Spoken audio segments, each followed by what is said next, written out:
Hope your day's going well. I'm Nini FC, this is Blue Lines TV, and welcome to another News Daily video. In today's News Daily video, I'm going to be talking about Petr Cech, and to end things, I'm going to be talking about Ryan Fraser links. But before I get into anything, smash that like button, help me get more than 500 likes for today's video, and don't forget to press the bell notification button too to stay tuned to all things Blue Lines TV. Now, moving on to the big story, and a very important story. That's in regards to Petr Cech and him possibly coming back in a role that Chelsea are preparing for him. Now, this story was broken exclusively by Matt Law from The Telegraph. He said that we're looking to bring him back as we look to rebuild in the summer. And of course, whenever you hear rebuilds, it's going to be exciting. Matt says that Petr is seen as someone that the club hopefully think can win back the fans. He said that the club are surprised by the angst that Chelsea fans have for Sarri, and they're not happy to see empty seats in the stadium. The club want to give that hope back to the fans and let them know that the club still have ambitions for the future. Now, it's reported that if Cech does take over and potentially takes the role of director of football, his role is going to be stripped back. He's not going to have the same powers that Michael Emenalo had back in the day, but if you guys remember the videos I've done over the years, especially last year, I think in 2018 or 17, one of them years, I already said that whoever did take over as the director of football isn't going to have the same type of role. I said the same thing in that Luis Campos video, so it's not really a surprise. Even if he doesn't have the same powers that Emenalo had, it's still very exciting that it's looking like it's going to be a possibility that ex-pros come back and take over some high-profile roles behind the scenes in the club. Do we think that Petr is the right guy for us?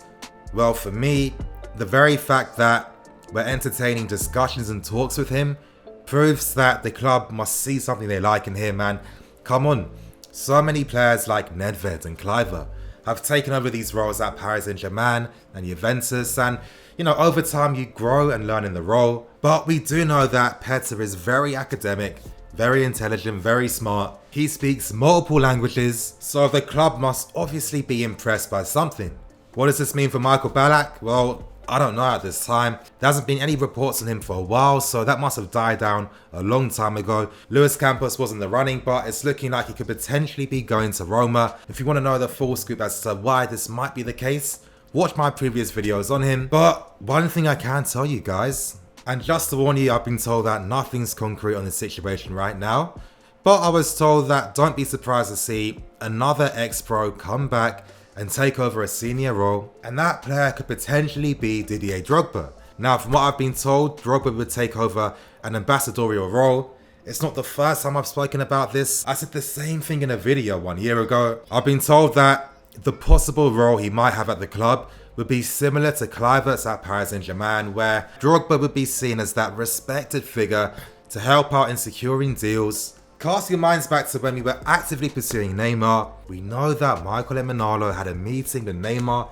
and his dad famously said that the pitch that Emenalo delivered was so amazing, and that after it, they actually did consider whether moving to us could be a possibility. Now, that's the role that Drogba would be taking, and it does link in nicely with reports I've said before and what Matt Law said as well on The Telegraph, that we'd be looking to share the responsibilities on Emenalo's previous role. Petr being the guy that's working on the logistics behind the scenes, with Drogba being the face of the club and helping to broker deals. I mean, just imagine it. Imagine if, hypothetically, we're going in for like a 21-year-old striker. Drogba's part of those negotiations. Imagine if you're a 21-year-old player and Drogba says to you, listen, I think you can be better than me, and this is why I feel you should sign for us.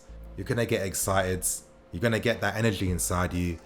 That's a possibility, and that's one thing we've definitely been lacking. There's a massive reason why we're not signing our first choice options, and bringing back our ex-legends is a great way to revamp the image of the club and give us a much more positive outlook. And for me, I'm all for this happening. If you guys have been seeing my videos since the start, one thing I've always envisioned is us potentially following that Bayern Munich model where our ex-legends are coming back to take over, very capable roles behind the scenes. And with Petr coming back, and potentially Drogba as well, it would seem like we're taking very positive first steps. Now, when it comes to our board, we need to put respect on their name. They're fantastic at securing the bag. They're fantastic at securing the bag. They're fantastic at securing these amazing commercial deals. Their business logistics are on point, but when it comes to the football side, they don't have that same experience. You have to have a feel for the game. You have to understand, you need that experience of knowing the game. And I don't feel like, our businessmen at this club really understand that. Too often the focus has been on making a profit, and that's either through the loan army or selling players. Too often, profit's been the focus when it comes to signing players. We'll never spend a few million extra if it means that we don't think we could potentially make a return on the player or our investment back. Too often, we haven't been able to sell to players why they need to sign for us. And this is one area where our legends will play a massive, decisive part for us. Now, I gave you that example before of imagine you're a 21-year-old striker and Drogba's trying to get you to sign for us. Does Marina have that same effects?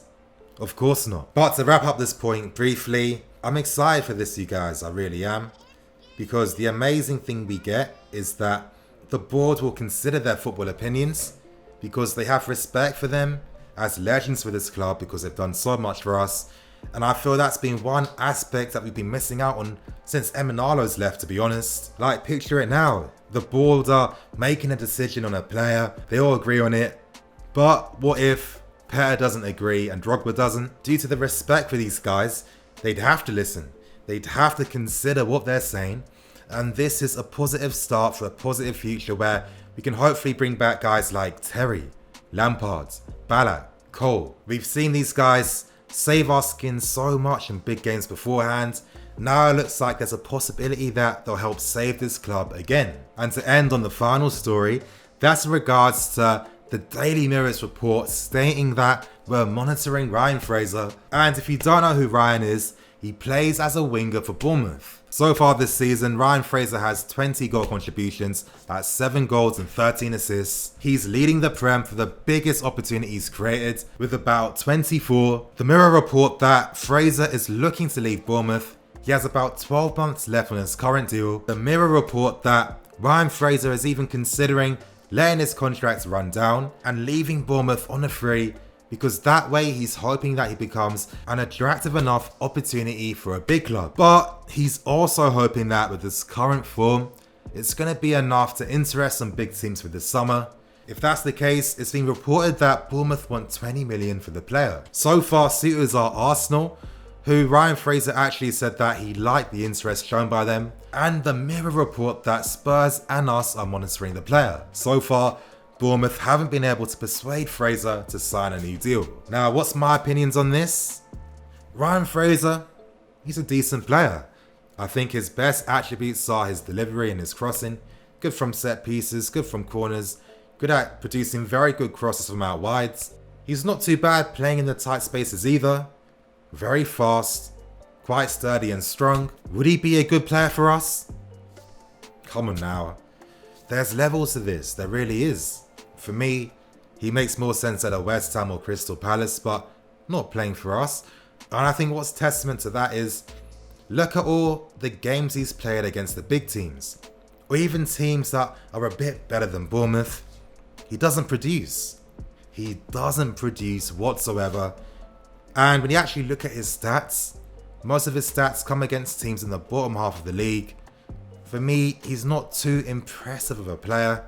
And the cynical part of me thinks, is this really a surprise? I've been telling you guys the transfer strategy at this club for a while now. Looking at the English market, looking at players that could come for a good fee, that can hold their value, potentially even increasing their value as well. We've seen us do it before with Ross Barkley. We were close to doing it again with Callum Wilson. Hopefully the latest developments in regards to potentially having a new director of football is gonna put an end to us being linked with players like this.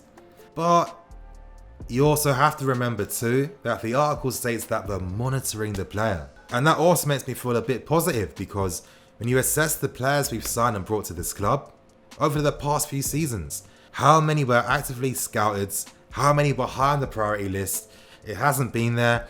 And for most of these guys, the reason why they've been signed is due to the value they possess and them being safe investments by the club. It's good to know that we are monitoring, because when you're an institution like us, you scout the entire league, of course. You scout Europe, you scout South America, you scout everywhere.